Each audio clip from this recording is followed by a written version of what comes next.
ಇದು air plants ಅಂತ ಹೇಳುದು. ಇಲ್ಲಿ ನೋಡಿ, ಗಿಡವನ್ನು ಹೀಗೆ ತೆಗಿಬಹುದು. ಅಂದ್ರೆ ಇದು ಏರ್ ಪ್ಲಾಂಟ್ಸ್, ಹೆಸರು ಹೇಳುವಾಗೆ ಗಾಳಿಯಲ್ಲೇ ಬೆಳೆಯುದು. ಇದಕ್ಕೇನು ಮಣ್ಣೆಲ್ಲ ಏನ್ ಬೇಡ, ಹಾಗೆ ಇಡ್ಬೋದು ಕಲ್ಲಿನ ಮೇಲೆ. ನಾನಿಲ್ಲಿ ಮಸಿ ತುಂಡುಗಳನ್ನ ಹಾಕಿ ಅದ್ರ ಮೇಲೆ ಇಟ್ರೆ ಆಯ್ತು. ಒಂದು 4 ರಿಂದ 5 ದಿನಕ್ಕೊಮ್ಮೆ. ಏನ್ ನೋಡ್ತಾ ಇದ್ದೀರಿ, ಇದು ನಾನು ಗ್ರಾಫ್ಟ್ ಅಂದ್ರೆ ಕಸಿ ಕಟ್ಟಿದ್ದು. ಇದು ಕೆಳಗಡೆ ಏನುಂಟು, ಇದು ನಮ್ಮ ಡ್ರ್ಯಾಗನ್ ಫ್ರೂಟ್. ಅದು ಕಾಂಡ ಗಟ್ಟಿ ಬರ್ತದೆ, ಆದ ಕಾರಣ ಅದನ್ನು ಉಪಯೋಗಿಸಿದ್ದೇನೆ. ಮೇಲ್ಗಡೆ ಇದ್ದು ಯಾವ್ದಾದ್ರು ಕಳ್ಳಿ ಗಿಡವನ್ನು ಮತ್ತೆ ನಾವು ಕಾಂಪಿಟೇಷನ್ ಮಾಡುದಲ್ಲ. ಈಗ ಯೂಟ್ಯೂಬ್ ಚಾನಲ್ ಇದೆ, ನಾನು ನಿಮಗೆ ಏನು ಹೇಳುದಿಲ್ಲ ಹಾಗೆಲ್ಲ ಏನಿಲ್ಲ. ನಾವು ಎಲ್ಲರೂ ಕೂಡ ಒಟ್ಟಿಗೆ ನಮ್ಮ ವಿಷಯವನ್ನು ಹಂಚಿಕೊಳ್ಳಿಕ್ಕೋಸ್ಕರ ನಾವು ಸಾಮಾಜಿಕ ಜಾಲತಾಣವನ್ನು ಬಳಸಿ. ಅಂದ್ರೆ ಹಳೆಯ ಗೆಲ್ಲುಗಳಿದ್ರೆ ಅದರಲ್ಲಿ ಹೂಗಳು ಬರುದೇ ಇಲ್ಲ. ನೀವಿಲ್ಲಿ ನೋಡ್ಬೋದು ಬೇಕಿದ್ರೆ. ಇಲ್ಲಿ ಏನು ಕಾಣ್ತಾ ಉಂಟಲ್ವಾ, ಇದು ಇಲ್ಲಿ ಹೂ ಆಗಿದೆ. ಅದನ್ನು ಕಟ್ ಮಾಡಿ ತೆಗ್ದಿದ್ದೇನೆ ನಾನು ತೊಟ್ಟಿನ ಬುಡದಿಂದ.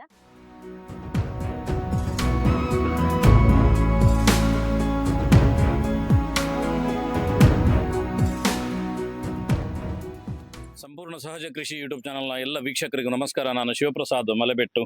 ನಾನು ಕಳೆದ ಬಾರಿ ನಿಮಗೆ ಮಧುರಾ ಗಾರ್ಡನ್ ಅನ್ನುವಂಥ ಯೂಟ್ಯೂಬ್ ಚಾನಲ್ ನಡೆಸಿರುವಂಥ ಮಧುರಾ ಗಣರಾಜ್ ಭಟ್ ಅವರ ಫ್ಯಾಮಿಲಿ ನಿಮ್ಗೆ ಪರಿಚಯ ಮಾಡಿಕೊಟ್ಟಿದ್ದೆ. ಇವತ್ತು ಅವರು ನಡೆಸಿರುವಂಥ ಒಂದು ಅದ್ಭುತವಾಗಿರುವಂಥ ಹೂತೋಟದ ಅಲ್ಲಿ ನಾನಿದ್ದೇನೆ. ಇವತ್ತು ನಿಮಗೆ ಈ ಹೂತೋಟದ ಎಪಿಸೋಡ್ನ ಮುಖಾಂತರ ಈ ಹೂತೋಟದ ಯಾವ್ದು ಬೆಳೆದಿದ್ದಾರೆ, ಅದರ ಟೆಕ್ನಿಕ್ಗಳು, ಯಾವ್ಯಾವ ರೀತಿಯಲ್ಲಿ ಅದನ್ನು ಬೆಳೆಸ್ತಾರೆ, ಅದರ ಗುಣಗಳೇನು, ಅದರಲ್ಲಿ ಯಾವ್ಯಾವ ಸಂದರ್ಭದಲ್ಲಿ ಹೂಗಳಾಗತ್ತೆ, ಹವಾಮಾನಕ್ಕೆ ಸಂಬಂಧಿಸಿರೋ ಸಂಗತಿಗಳೇನು, ಅದೆಲ್ಲವನ್ನು ಕೂಡ ಡೀಟೇಲ್ ಆಗಿರುವಂಥ ಮಾಹಿತಿಯನ್ನು ಮಧುರಾ ಅಕ್ಕ ನಮಗೆ ಕೊಡ್ತಾರೆ. ಬನ್ನಿ ಅವ್ರ ಜೊತೆ ಮಾತುಕತೆಯನ್ನು ಮಾಡೋಣ. ಮೇಡಮ್ ನಮಸ್ತೆ. ನಮಸ್ತೆ. ಗೃಹಿಣಿಯರೇ ಅತ್ಯಂತ ನಿರೀಕ್ಷಿತವಾಗಿರುವಂತ ಮತ್ತು ಜನರು ಇದಕ್ಕೆ ತುಂಬಾ ಇಂಟ್ರೆಸ್ಟ್ ಗೃಹಿಣಿಯರು ಪಡುವಂತ ಒಂದು ಎಪಿಸೋಡ್ ಇದು. ಯಾಕಂದ್ರೆ ಇದು ಹೂತೋಟ ಅನ್ನುವಂಥದ್ದು. ಹೂತೋಟ ಯಾರಿಗೆ ಖುಷಿ ಇಲ್ಲ ಅಂತ ಹೇಳಲಿಕ್ಕಿಲ್ಲ, ಯಾಕಂದ್ರೆ ಎಲ್ಲರಿಗೆ ಅದರ ಬಗ್ಗೆ ಒಂದು ಆಸಕ್ತಿ ಇರ್ತದೆ. ಆ ರೀತಿ ನಿಮ್ಮ ಹೂತೋಟದ ನಮ್ಗೊಂದು ಪರಿಚಯ ಮಾಡಿಸಿ. ಖಂಡಿತ. ಇದು ಇಲ್ಲಿ ನೀವು ನೋಡ್ತಾ ಇರುವಂತದ್ದೆಲ್ಲ ಕೂಡ ನಮ್ಮ ಊರಿನ ಗುಲಾಬಿ. ಈಗೆಲ್ಲರೂ ಕೂಡ ಕಸಿ ಗುಲಾಬಿ ಅಥವಾ ವಾಲಿ ಈಗ ಊರಿನ ಗುಲಾಬಿ ಕಡಿಮೆ ಆಗಿದೆ. ಹಾಗೆ ಇಲ್ಲೊಂದು ಕೆಲವು ವೆರೈಟಿ ಇದೆ, ಒಂದು 7-8 ವೆರೈಟಿ. ಇದನ್ನ ಕಟ್ಟಿಂಗ್ ಇಂದ ಸುಲಭವಾಗಿ ನಾವು ಮಾಡ್ತಾ ಇರ್ಬೋದು. ಈಗ ಯಾಕೆ ಹೂ ಇಲ್ಲ ಹೇಳಿದ್ರೆ, ನೀವೆಲ್ಲ ಚಿಗುರನ್ನು ನೋಡ್ತಾ ಇದ್ದೀರಿ. ಮಳೆಗಾಲ ಮುಗ್ದ ನಂತರ ಈ ಸ್ವಲ್ಪ ತಂಪಿನ ವಾತಾವರಣ ನಮ್ಮ ಮಂಗಳೂರು ಕಡೆ ಏನ್ ಬರ್ತದೆ, ಇದು ಗುಲಾಬಿಗೆ ತುಂಬಾ ಬೆಸ್ಟ್ ಆಗಿರ್ತದೆ. ಆದ ಕಾರಣ ಎಲ್ಲ ಕಟಿಂಗ್ ಮಾಡಿದ್ದೇನೆ. ಇದು ಹಾರ್ಡ್ ಪ್ರೂನಿಂಗ್ ಅಂತ, ಅಂದ್ರೆ ಸ್ವಲ್ಪ ಬುಡದವರೆಗೆ ತೆಗ್ದಿದ್ದೇನೆ ನಾನು ಕಟ್ ಮಾಡಿ. ಈ ಕಾರಣದಿಂದ ತುಂಬಾ ಗೆಲ್ಲುಗಳು ಬರ್ತದೆ. ಹಾಗೆ ಬ್ರಾಂಚಸ್ ಬಂದಷ್ಟೇ ಹೂ ಕೂಡ ನಮಗೆ ಜಾಸ್ತಿ ಆಗ್ತದೆ. ಇನ್ನೀಗ ನೆಕ್ಸ್ಟ್ ಮಳೆಗಾಲ ಕಳೆದ ನಂತರವೇ ಇದನ್ನು ಕಟಿಂಗ್ ಮಾಡುದು, ಅಂದ್ರೆ ಜಾಸ್ತಿ ಪ್ರೂನಿಂಗ್ ಮಾಡುದು. ಸ್ವಲ್ಪ ಚಿಗುರು ಅವಾಗ ತೆಗಿತಾ ಇರ್ಬೋದು. ನೀವು ಎಲ್ಲಿಂದ ಗಿಡವನ್ನು ಮಾಡುದು ಅಂತ ಹೇಳಿದ್ರೆ, ಅದಕ್ಕೆ ಏನಾದ್ರು ವಿಶೇಷ ಟೆಕ್ನಿಕ್ ಇದೆಯಾ? ಎಲ್ಲಿಂದ ಕಟ್ ಮಾಡಬೇಕು, ಹೇಗೆ ಏನು ಅಂತ? ಅಂದ್ರೆ ತುಂಬಾ ಈಗ ಇಲ್ಲಿ ನೀವು ನೋಡಿದಾಗೆ ಇಷ್ಟು ಮರದ ರೀತಿ ಬೆಳೆದಿದೆ ಅಲ್ವಾ, ಇಷ್ಟು ಬೇಡ. ಇದನ್ನು ಕಟ್ ಮಾಡಿದ್ರೆ ಗಿಡ ಬರೋದು ಕಡಿಮೆ. ಅದ್ರ ಬದಲು ಹೀಗೆ ಹಸಿರಾಗಿರುವಂತಹ ಗೆಲ್ಲೇನಿರ್ತದೆ ಅದನ್ನೇ ಕಟ್ ಮಾಡ್ಬೇಕು. ಇನ್ನೊಂದು ಈ ರೀತಿಯಾಗಿ ಗೆಲ್ಲುಗಳು ಈಗ ಇಲ್ಲಿ ವಿ ಶೇಪ್ ಅಲ್ಲಿ ಏನಿದೆ, ಅಥವಾ ಇಲ್ಲೂ ಕೂಡ ಈಗ ನೆಕ್ಸ್ಟ್ ಇಲ್ಲಿ ಹೂವಾಗಿ ಮುಗ್ದ ನಂತರ ಇಲ್ಲಿಂದ ಕಟ್ ಮಾಡಿದ್ರೆ ಈ ಮಧ್ಯದಲ್ಲಿ ಏನು ಜಾಯಿಂಟ್ ತರ ನಮಗೆ ವಿ ಶೇಪ್ ಅಲ್ಲಿ 2 ಗೆಲ್ಲು ಕಾಣ್ತದೆ, ಅದರಿಂದ ಬೇರೆ ಬರುವ ಚಾನ್ಸಸ್ ಜಾಸ್ತಿ ಇರ್ತದೆ. ಅದರಿಂದ ಆ ತರ ವಿ ಶೇಪ್ ಅಥವಾ ಗೆಲ್ಲುಗಳು ಬಂದಂತಹ ಕಟಿಂಗ್ ಅನ್ನು ನೆಟ್ರೆ ತುಂಬಾ ಬೇಗನೆ ಬರ್ತದೆ. ಮತ್ತೆ ಕಟಿಂಗ್ ನೆಡುವಾಗ ಕೂಡ ಮಾಮೂಲಾಗಿ ಚೆನ್ನಾಗಿರುವಂತ ಮಣ್ಣು ಹಾಕಿದ್ರೆ ಸಾಕು. ಕೆಲವರು ಕೋಕೋಪೀಟ್ ಎಲ್ಲ ಹಾಕ್ತಾರೆ, ನಾನು ಸುಡು ಮಣ್ಣನ್ನು ಉಪಯೋಗಿಸುದು. ಆ ಸುಡು ಮಣ್ಣು ಹಾಕಿ ಹೆಚ್ಚು ಬಿಸಿಲು ಬಾರದೇ ಇರುವಂತಹ ಜಾಗದಲ್ಲಿ ಇಟ್ರೆ ಆಯ್ತು. ಪೂರ್ತಿ ಬೇಸಿಗೆಯಲ್ಲಿ ಗಿಡ ಅಷ್ಟು ಬರುದಿಲ್ಲ, ಯಾಕಂದ್ರೆ ನಮ್ಮ ಬಿಸಿಲು ನಿಮಗೆ ಗೊತ್ತುಂಟಲ್ಲ ಮಂಗಳೂರಿದು, ಅದು ಬೇಗ ಸತ್ತು ಹೋಗ್ತದೆ. ಅದ್ರ ಬದಲು ಮಳೆಗಾಲ ಮತ್ತೆ ಚಳಿಗಾಲದಲ್ಲಿ ಕಟಿಂಗ್ ಮಾಡಿರುವಾಗ ನಾನು ಎಕ್ಸ್ಟ್ರಾ ಕಟಿಂಗ್ ಅನ್ನು ಗಿಡ ಮಾಡ್ಕೊಳ್ಳುದು. ಈ ಸೈಡ್ ಎಲ್ಲ ಸ್ವಲ್ಪ ಅಂದ್ರೆ ನರ್ಸರಿಯಿಂದ ತಂದದ್ದು ಗ್ರಾಫ್ಟ್ ಮಾಡಿದ್ದು, ಅಂದ್ರೆ ಕಸಿ ಕಟ್ಟಿರುದು ಅಂತ ಹೇಳ್ತೇವೆ. ಅದ್ರ ಹೂಗಳು ಸ್ವಲ್ಪ ಚೇಂಜ್ ಇರ್ತದೆ, ನೀವು ನೋಡ್ಬೋದು. ಇದರಲ್ಲಿ ಕೂಡ ಕೆಲವೊಮ್ಮೆ ಕಟಿಂಗ್ ನೆಟ್ರು ಬದುಕ್ತದೆ, ಸ್ವಲ್ಪ ಅಪರೂಪ ಅಷ್ಟೇ. ಆದ್ರೆ ನರ್ಸರಿಯಿಂದ ತಂದದ್ದು ಇದೆಲ್ಲ ಕೂಡ ತುಂಬಾ ಹೂ ಆಗ್ತದೆ ಇದ್ರಲ್ಲಿ ಕೂಡ. ಈಗ ಇದರಲ್ಲಿ ಕಟ್ಟಿಂಗ್ ಅಲ್ಲಿ ಆಗುದಿಲ್ಲ ಅಂತ ಹೇಳಿದ್ರೆ, ಹಾಗಾದ್ರೆ ಅವರು ಹೇಗೆ ಗಿಡ ಮಾಡಬಹುದು ನಿಮ್ಮ ಲೆಕ್ಕದಲ್ಲಿ? ಅಂದ್ರೆ ಇದ್ರ ಬುಡ ನಾವೇನು ಉಪಯೋಗಿಸ್ತೇವೆ ಅಂದ್ರೆ ಬೇರೆ ಇರುವಂತಹ ಭಾಗ ಅದು ಲೋಕಲ್ ಅಲ್ಲಿ ಇದ್ದು, ಅಂದ್ರೆ ತುಂಬಾ ಗಟ್ಟಿ ಇರ್ತದೆ ಯಾವಾಗ್ಲೂ ಕೂಡ ಊರಿನ ವೆರೈಟಿಗಳು. ಅದ್ರ ಬುಡವನ್ನು ಉಪಯೋಗಿಸಿ ಅದ್ರ ಮೇಲೆಗೆ ಈ ತರ ಅಂದ್ರೆ ಸ್ವಲ್ಪ ವೀಕ್ ಇರುವಂತದ್ದು ಇದೆಲ್ಲ ಕೂಡ ಕಸಿ ಇರುವಂತದ್ದು, ಅದನ್ನು ಅವರು ಜಾಯಿಂಟ್ ಮಾಡಿ ಆ ತರ ಗ್ರಾಫ್ಟಿಂಗ್ ಮಾಡುದು. ಇದ್ರ ಬಗ್ಗೆ ಒಂದು ಅಪವಾದ ಏನ್ ಗೊತ್ತಾ, ಎಲ್ಲಿ ಹೋದ್ರು ಜನರು ಇದರ ಹೂಗಳನ್ನು ನೋಡ್ತಾರೆ. ಇದನ್ನ ಏನ್ ಹೇಳ್ತಾರೆ ಅಂತ ಹೇಳಿದ್ರೆ, ಅಲ್ಲಿ ಒಂದು ಮೂಲ ಹಾಕೊಂಡು ಐದಕ್ಕೊಂದು ಒಂಜಿಲ ಪೂಲ ಆಪಜಿ ಅಂತ ಹೇಳ್ತಾರೆ. ಅದು ಯಾಕೆ ಹಾಗೆ? ಮತ್ತೆ ಇಲ್ಲಿ ಇಷ್ಟು ಚೆನ್ನಾಗಿ ಆಗಿದೆಲ್ಲ ಹೇಗೆ? ಅಂದ್ರೆ ಈಗ ಇಲ್ಲೆಲ್ಲ ನೀವು ನೋಡ್ತಿರ್ಬೋದು, ಈಗ ಎಲ್ಲ ಗಿಡದಲ್ಲಿ ಒಂದೇ ಟೈಮಿಗೆ ನಾವು ಹೂವನ್ನು ಅಂದ್ರೆ ಈಗ ಪ್ಲಾಸ್ಟಿಕ್ ಹೂವಿನಾಗೆ ಎಕ್ಸ್ಪೆಕ್ಟ್ ಮಾಡ್ಲಿಕ್ಕೆ ಆಗುದಿಲ್ಲ. ಇದೇನಾಗ್ತದೆ ಹೇಳಿದ್ರೆ ನಾವು ಕಟಿಂಗ್ ಮಾಡ್ತಾ ಇರ್ಬೇಕು. ಮತ್ತೆ ಮುಖ್ಯವಾಗಿ ಗೊಬ್ಬರ, ತುಂಬಾ ಜನ ಹೇಳ್ತಾರೆ ಹೂ ಆಗುದಿಲ್ಲ ನೀವ್ ಹೇಳಿದಾಗ, ಅಲ್ಲಿ ಆಗ್ತದೆ ಅಂತ. ಅಲ್ಲಿ ಅವರು ಬೇರೆ ಬೇರೆ ಹಾರ್ಮೋನ್ಸ್ ಕೂಡ ಕೊಡ್ತಾರೆ. ಆದ್ರೆ ನಾನು ಆ ತರದ್ ಯಾವ್ದು ಹಾಕುದಿಲ್ಲ.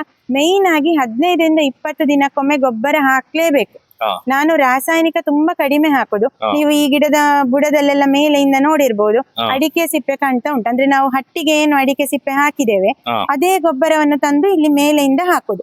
ಅಥವಾ ಸಗಣಿ ನೀರು ಹಾಕ್ಬೋದು, ಅಥವಾ ನೆಲಕಡಲೆ ಹಿಂಡಿ ನೀರಲ್ಲಿ ನೆನೆಸಿ ಅದನ್ನು 15-20 ದಿನಗಳಿಗೊಮ್ಮೆ ಹಾಕ್ಲೇಬೇಕು. ಇಲ್ಲದೆ ಇದ್ರೆ ಹೂ ಬರುದೇ ಇಲ್ಲ. ಯಾಕೆ ಹೇಳಿದ್ರೆ ಹೊಸ ಚಿಗುರು ಬರುದಿಲ್ಲ. ಅದಕ್ಕೋಸ್ಕರ ಹಾಗೆ ಆಗುದು. ತುಂಬಾ ಜನ ಹೇಳ್ತಾರೆ ಹಾಗೆ. ಅಂದ್ರೆ ಗುಲಾಬಿಯಲ್ಲಿ ಹೊಸ ಚಿಗುರು ಬರ್ಬೇಕು, ಅದರ ಮೇಲೆ ಹೂ ಬರ್ಬೇಕಲ್ಲ? ಹೌದು ಹೌದು. ಅಂದ್ರೆ ಹಳೆಯ ಗೆಲ್ಲುಗಳಿದ್ರೆ ಅದ್ರಲ್ಲಿ ಹೂಗಳು ಬರುದೇ ಇಲ್ಲ. ನೀವಿಲ್ಲಿ ನೋಡ್ಬೋದು ಬೇಕಿದ್ರೆ. ಇಲ್ಲಿ ಏನು ಕಾಣ್ತಾ ಉಂಟಲ್ವಾ, ಇದು ಇಲ್ಲಿ ಹೂ ಆಗಿದೆ. ಅದನ್ನು ಕಟ್ ಮಾಡಿ ತೆಗ್ದಿದ್ದೇನೆ ನಾನು ತೊಟ್ಟಿನ ಬುಡದಿಂದ. ಈಗ ಮತ್ತೆ ನೋಡಿ 3 ಕಡೆ ಗೆಲ್ಲುಗಳು ಬಂದಿದೆ. ಈಗ ನಾವು ಹೂ ಆದ ನಂತರ ಕಟ್ ಮಾಡುದು ಎಷ್ಟು ಮುಖ್ಯ, ಅಷ್ಟೇ ರೀತಿ ಆ ಕಟ್ ಮಾಡಿದ ತಕ್ಷಣ ಅದಕ್ಕೆ ಗೊಬ್ಬರ ಸಿಗ್ಬೇಕು. ಒಂದು 20 ದಿನಕ್ಕೊಮ್ಮೆ ಗೊಬ್ಬರ ಬೇಕು. ಈ ಚಿಗುರಿನಲ್ಲೇ ಮತ್ತೆ ಹೂ ಬರ್ತದೆ? ಹೌದು, ಚಿಗುರು ಇಲ್ಲದಿದ್ರೆ ಹೂ ಬರುದೇ ಇಲ್ಲ. ಇದು ಯಾವ್ದು? ಇದು ಹಸಿರು ಗುಲಾಬಿ ಹೇಳಿ, ಅಂದ್ರೆ ಹಸಿರು ಬಣ್ಣದಲ್ಲಿ ಇರ್ತದೆ ಈ ಹೂಗಳು. ಇದು ಒಂದು ನರ್ಸರಿಯಿಂದ ನಾನು ಗಿಡ ತಂದದ್ದು. ಕಟ್ಟಿಂಗ್ ಬದುಕು ಸ್ವಲ್ಪ ನಿಧಾನ ಅದು, ಆದ ಕಾರಣ ಇದೆಲ್ಲೂ ಮಾಡಿದ್ದೇನೆ. ಆ ಸೈಡ್ ಇನ್ನೊಂದಿದೆ. ಅದು ಹೂವೇ, ಗುಲಾಬಿ. ಅದ್ರದ್ದು ಹಸಿರು ಕಲರ್ ಅಲ್ಲಿ ಇರ್ತದೆ ಅಷ್ಟೇ. ಕಟಿಂಗ್ ಅಲ್ಲಿ ಮಾಡಿದ್ದು ಈ ಗಿಡ ಕೂಡ. ಒಂದು ಗಿಡ ತಂದ್ರೆ ಮತ್ತೆ ನಾವು ಅದನ್ನು ಕಟಿಂಗ್ ಅಲ್ಲಿ ಮಾಡ್ಕೊಳ್ಳೋದನ್ನು ಮಾಡ್ತಾ ಇರ್ಬೋದು, ಒಳ್ಳೆ ಬರ್ತದೆ. ಈಗ ಇದ್ರದ್ದು ಒಂದೊಂದು ಟೈಪ್ ರೂಟೀನ್ ಇರ್ತದೆ. ಇದನ್ನ ಹೇಗೆ ನೀವು ಸ್ಟಡಿ ಮಾಡಿದಿರಿ? ಅಂದ್ರೆ ನಾನು ಓದಿದ್ದು MSc ಆದ ಕಾರಣ ನಂಗೆ ಗಿಡಗಳ ಬಗ್ಗೆ ವಿಷಯಗಳು ಓದಿದ ಕೂಡಲೇ ಬೇಗ ಅರ್ಥ ಆಗ್ತದೆ. ಎಲ್ರಿಗೂ ಅರ್ಥ ಆಗ್ತದೆ ಹಾಗೇನಿಲ್ಲ. ಆದ್ರೂ ಕೂಡ ಈಗ ಎಷ್ಟು ನೀರು ಬೇಕು, ಗೊಬ್ಬರ ಸಾಕಾಗ್ತದೆ, ಅಥವಾ ಮಣ್ಣು ಕೂಡ ಕೆಲವೊಮ್ಮೆ ಕೆಲವರು ಏನ್ ಮಾಡ್ತಾರೆ ಅಂದ್ರೆ, ನಾನು ಕೂಡ ಗಿಡ ನೆಡ್ಬೇಕು ಹೇಳಿ ಸೀದಾ ಒಂದು ಮಣ್ಣು ತಕೊಂಡ್ ಬರುದು, ಗ್ರೋ ಬ್ಯಾಗಿಗೆ ತುಂಬಿಸುದು, ಗಿಡ ನೆಡುದೆ. ಹಾಗೆ ಮಾಡಿದ ಕೂಡ್ಲೆ ಒಂದು 10 ದಿನ ಅಷ್ಟೇ ಗಿಡ ಬದುಕಬಹುದು. ಯಾಕಂದ್ರೆ ಗಟ್ಟಿಯಾದ ಕೂಡ್ಲೆ ಮಣ್ಣು ಅದ್ರಲ್ಲಿ ನೀರು ಹೀರಿಕೊಳ್ಳುದಿಲ್ಲ, ಬೇರು ಬೆಳಿಲಿಕ್ಕೆ ಆಗುದಿಲ್ಲ. ಅಷ್ಟಾಗುವಾಗ ಅದು ಸತ್ತು ಹೋಗ್ತದೆ. ಆದ ಕಾರಣ ಒಂದು ಟ್ರಯಲ್ ನೋಡ್ತಾ ಇರ್ಬೇಕಾಗ್ತದೆ. ಯಾಕಂದ್ರೆ ಫಸ್ಟ್ ಗೆ ತಂದ 1-2 ಗಿಡವನ್ನು ಕೊಂದಿರ್ಬೋದು ನಾನು ಕೂಡ, ಬೇರೆ ಬೇರೆ ವೆರೈಟಿ ಇದ್ದು. ಆಗ ನಮಗೆ ಅಂದಾಜು ಆಗ್ತದೆ ಇದು ಹೇಗಿರ್ಬೇಕು ಅಂತ. ಮುಖ್ಯವಾಗಿ ಪ್ರತಿನಿತ್ಯ ಅದ್ರೊಟ್ಟಿಗೆ ನಾವು ಇರಲೇಬೇಕು. ಈಗ ನಾನು ಕಾಲೇಜಿಂದ ಬಂದು ಮಿನಿಮಮ್ 1.5 ಗಂಟೆ ಗಿಡಗಳೊಟ್ಟಿಗೆ ಇರ್ತೇನೆ. ಮಗ ಅವನಷ್ಟಾಗಿ ಆಟ ಆಡುವಾಗ ನಾನು ನನ್ನ ಈ ಕೆಲಸಗಳನ್ನ, ಅಥವಾ ಅವನನ್ನು ಕೂಡ ಕರ್ಕೊಂಡು ಅದು ಇದು ಅಂತ ಅವರಲ್ಲಿ ಕೂಡ ಸ್ವಲ್ಪ ಹೇಳಿದ್ರೆ ಅವ್ರು ಬರ್ತಾರೆ ಖುಷಿಯಿಂದ. ಆ ತರ ನೋಡ್ತಾ ಇರ್ಬೇಕು ಗಿಡಗಳನ್ನ. ನಾವು ಗಿಡಗಳನ್ನ ನೋಡಿದ ತಕ್ಷಣ ನಮಗೆ ಅದನ್ನ ಅರ್ಥ ಮಾಡ್ಕೊಳ್ಳಿಕ್ಕೆ. ಮಣ್ಣಿನ ಮಿಶ್ರಣಕ್ಕೂ ಹಾಗೆ ನಾನು ಸುಡು ಮಣ್ಣು ಉಪಯೋಗಿಸುವ ಕಾರಣ ಕೋಕೋಪೀಟ್ ಕೂಡ ಹಾಕುದಿಲ್ಲ.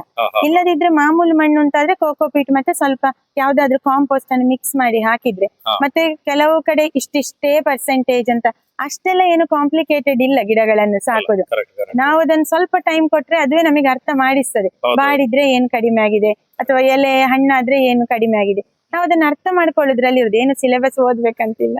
ಈಗ ನಿಮ್ಮ ಯೂಟ್ಯೂಬ್ ಕೂಡ ನಿಮ್ಮ ಮಗನೊಟ್ಟಿಗೆ ಬೆಳೀತಾ ಇದೆ. ಹೌದು. ನಿಮ್ಗೆ ಸಂಜೆ ಇದ್ರ ಕೆಲಸ ಎಲ್ಲ ಮಾಡುವಾಗ ಸಣ್ಣ ಮಕ್ಕಳಲ್ಲಿ ತುಂಬಾ ಉಪದ್ರವಗಳಿರ್ತಲ್ಲ, ಅಂತದ್ದು ಉಪದ್ರವಗಳೆಲ್ಲ ನಿಮ್ಗೆ ಎಲ್ಲ ಇದೆಯಾ? ಅದೇ ಫಸ್ಟಿಗೆ ಅಂದ್ರೆ ಒಂದು ಸ್ಟಾರ್ಟಿಂಗ್ 1-2 ವರ್ಷ ಏಜ್ ಇರುವಾಗ ಸ್ವಲ್ಪ ಅವರಿಗೆ ಅರ್ಥ ಮಾಡಿಸುದು ಕಷ್ಟ. ಒಂದು 3 ವರ್ಷದ ನಂತರ ಇದೀಗ ನೆಕ್ಸ್ಟ್ ಹೂ ಆಗ್ತದೆ ನೋಡು, ಮತ್ತೆ ಅವನು ಕೂಡ ಅವನ ಟೀಚರ್ಸಿಗೆ ಹೂ ತಕೊಂಡ್ ಹೋಗ್ತಾನೆ. ಅದು ಇಷ್ಟಪಡ್ತಾನೆ ಅವ ತಕೊಂಡ್ ಹೋಗುದು. ಆದ ಕಾರಣ ಹಾಳು ಮಾಡಿದ್ರೆ ಮತ್ತೆ ನಿನ್ನ ಟೀಚರಿಗೆ ಹೂ ಇಲ್ಲ ಅಂತ ಹೇಳಿದ್ರೆ ಆಯ್ತು, ಆಗ ಅವರು ತುಂಬಾ ಕೇರ್ ಅಲ್ಲಿ ನೋಡ್ಕೊಳ್ತಾರೆ. ಆದ ಕಾರಣ ನಾವು ಅವರನ್ನು ಹೇಗೆ ಹೇಳ್ತೇವೆ ಅದ್ರ ಆಧಾರದಲ್ಲಿ. ಈಗ ಏನಾದ್ರು ಗಾರ್ಡನಿಂಗ್ ಮಾಡುವಾಗ ಮಣ್ಣು ತಕೊಂಡ್ ಬರುದು, ಅಥವಾ ಪಾಟ್ ತಕೊಂಡ್ ಬರುದು, ಅದನ್ನೆಲ್ಲ ಇದು ನೆಟ್ಟ ಹೂ ಆದ್ರೆ ನಿನಗೆ ಅಥವಾ ದೇವರಿಗೆ ಕೊಡುದು, ಹಾಗೆಲ್ಲ ಹೇಳಿದ್ರೆ ಅವ್ರು ಬೇಗ ಅರ್ಥ ಮಾಡ್ಕೊಳ್ತಾರೆ. ಮತ್ತೆ ಈಗ ನಿಧಾನಕ್ಕೆ ಅವನಿಗೆ ಅರ್ಥ ಆಗಿದೆ. ಈಗ ತರಕಾರಿ ಎಲ್ಲ ಆಗುವಾಗ ಅವನೇ ಹೇಳ್ತಾನೆ, ಅಲ್ಲಿ ಒಂದು ಉಂಟು ಬೆಳೆದಿದೆ ಹಾಗೆಲ್ಲ ಹೇಳ್ತಾನೆ. ಆದ ಕಾರಣ ಅವನಿಗೂ ಖುಷಿ ಆಗ್ತದೆ. ಬೇರೆಲ್ಲ ಹೊರಗಡೆ ಹೋಗುವ ಬದಲು ನಮ್ಮ ಜಿಮ್ ಇದೆ ಮನೆಯ ಸುತ್ತಮುತ್ತ, ಎಲ್ಲ ಕಡೆ 4 ದಿಕ್ಕಿನಲ್ಲಿ ಇಟ್ಟಿದ್ದೇನೆ ಗಿಡಗಳನ್ನು. ಅದ್ರಲ್ಲಿ ಇಬ್ರು ಟೈಮ್ ಜಾಸ್ತಿ ಸ್ಪೆಂಡ್ ಮಾಡ್ತೇವೆ ಒಟ್ಟಿಗೆ. ಇದು ಈ ಸೈಡ್ ಎಲ್ಲ ನಾನು ಇಟ್ಟದ್ದು ಸಕ್ಯುಲೆಂಟ್ಸ್ ಮತ್ತೆ ಕ್ಯಾಕ್ಟಸ್ ಗಿಡಗಳು. ಇದ್ರಲ್ಲಿ ಹೂವಿಗಾಗಿ ನಾವು ಬೆಳೆಸುದಲ್ಲ, ಇದನ್ನ ನೋಡ್ಲಿಕ್ಕೆ ತುಂಬಾ ಚೆನ್ನಾಗಿರ್ತದೆ. ಇಲ್ಲೆಲ್ಲ ನೀವು ನೋಡ್ಬೋದು, ಇದೇನು ದಪ್ಪ ಉಂಟು ಅದು ಅದರ ಎಲೆ. ಆ ಎಲೆಯ ರೀತಿ ಏನಿರ್ತದೆ ಅದು ದಪ್ಪಗಿರ್ತದೆ, ಕಾಂಡ ಕೂಡ ಇರ್ತದೆ. ಆ ದಪ್ಪಗಿರುದ್ರಲ್ಲಿ ಅದು ನೀರು ಮತ್ತೆ ಆಹಾರವನ್ನು ಸಂಗ್ರಹ ಮಾಡಿ ಇಟ್ಕೊಳ್ಳುದು. ಆದ್ರಿಂದ ಇದಕ್ಕೆ ಹೆಚ್ಚು ನೀರು, ಹೆಚ್ಚು ಗೊಬ್ಬರ ಏನು ಬೇಡ. ತುಂಬಾ ಜನ ಅನ್ಕೊಳ್ತಾರೆ ಈ ಸಕ್ಯುಲೆಂಟ್ಸ್ ಕಷ್ಟ ಬೆಳೆಸ್ಲಿಕ್ಕೆ ಅಂತ. ನಿಜವಾಗಿ ನೀರೊಂದು ಕಡಿಮೆ ಹಾಕಿದ್ರೆ ಸಾಕು, ಮತ್ತೆ ಯಾವ್ದು ಕೂಡ ಅದು ಅಷ್ಟು ಸಮಸ್ಯೆ ಮಾಡುದಿಲ್ಲ. ಈ ತರದ್ದೆಲ್ಲ ಕೂಡ ಕಳ್ಳಿ ಗಿಡಗಳು ಇಲ್ಲಿ ನೀವೇನ್ ನೋಡ್ತಾ ಇದ್ದೀರಿ ಅದೆಲ್ಲ ಕೂಡ. ಇದಕ್ಕೆಲ್ಲ ಒಂದು 5-6 ವರ್ಷ ಆಯ್ತು. ನಾನು ಹೆಚ್ಚು ಆನ್ಲೈನೇ ತರಿಸಿದ್ದು, ಯಾಕಂದ್ರೆ ನಮ್ಮ ಲೋಕಲ್ ನರ್ಸರಿಗಳಲ್ಲಿ ಇದು ಸ್ವಲ್ಪ ಕಡಿಮೆ ಸಿಗುದು. ಆದ ಕಾರಣ ಇದು ಏನ್ ನೋಡ್ತಾ ಇದ್ದೀರಿ, ಇದು ನಾನು ಗ್ರಾಫ್ಟ್ ಅಂದ್ರೆ ಕಸಿ ಕಟ್ಟಿದ್ದು. ಯಾವ್ದಕ್ಕೆ? ಇದು ಕೆಳಗಡೆ ಏನುಂಟು, ಇದು ನಮ್ಮ ಡ್ರ್ಯಾಗನ್ ಫ್ರೂಟ್, ಅದು ಕಾಂಡ ಗಟ್ಟಿ ಬರ್ತದೆ, ಆದ ಕಾರಣ ಅದನ್ನು ಉಪಯೋಗಿಸಿದ್ದೇನೆ. ಮೇಲ್ಗಡೆ ಇದ್ದು ಯಾವ್ದಾದ್ರು ಕಳ್ಳಿ ಗಿಡವನ್ನು ಕಟ್ ಮಾಡಿ ಉಪಯೋಗಿಸುದು. ಇದೀಗ ಜಸ್ಟ್ ತೆಗಿಲಿಕ್ಕಿಲ್ಲ, ಆದ್ರೆ ಈಗ ನಾನು ತೋರಿಸ್ತೇನೆ. ಇಲ್ಲಿ ಗಿಡವನ್ನ ನೆಟ್ಟಾಗಿದೆ ಡ್ರ್ಯಾಗನ್ ಫ್ರೂಟ್ ಇದ್ದು, ಅದಲ್ಲಿ ಬೇರು ಬಂದಿದೆ. ನಂತರ ಏನ್ ಮಾಡೋದು ಹೇಳಿದ್ರೆ, ಇದು ಸ್ವಲ್ಪ ಅಂಟಿದೆ, ಮೇಲ್ಗಡೆಯನ್ನು ಹೀಗೆ ಅಂದ್ರೆ ಫ್ರೆಶ್ ಆಗಿರುವಂತಹ ಜಾಗ ಸಿಗ್ಬೇಕು, ಕಟ್ ಮಾಡುದು.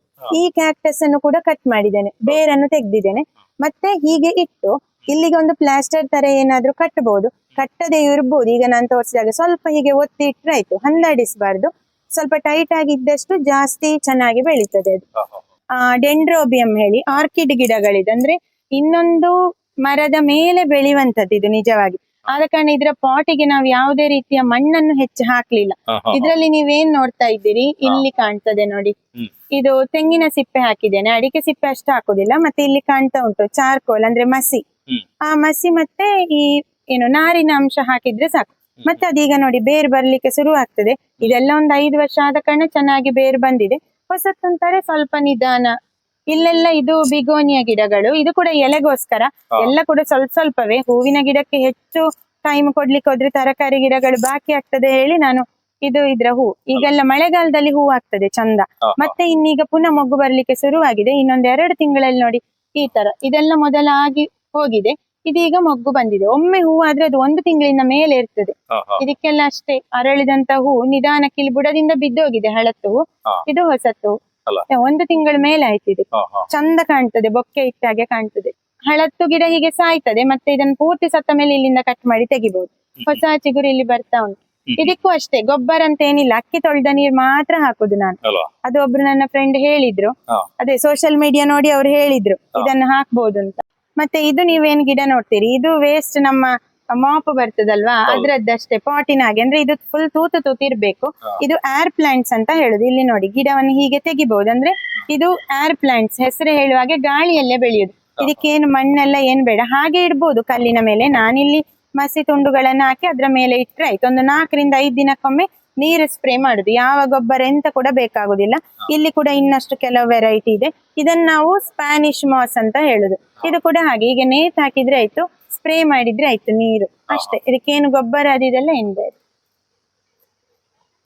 ಸಾಕಂತಲ್ಲ.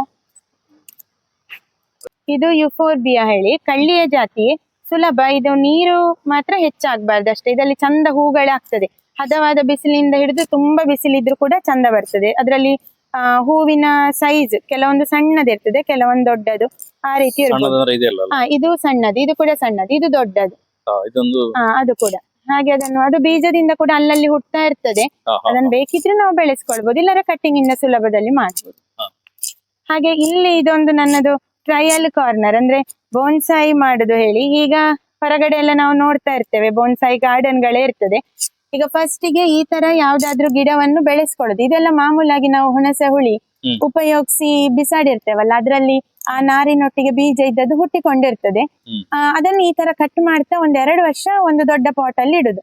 ನಂತರ ಇದನ್ನು ತೆಗೆದು ಈ ರೀತಿಯಾಗಿ ಇಲ್ಲಿ ನಿಮಗೆ ಕಾಣ್ತದೆ, ಇದು ಪಾರಿಜಾತ.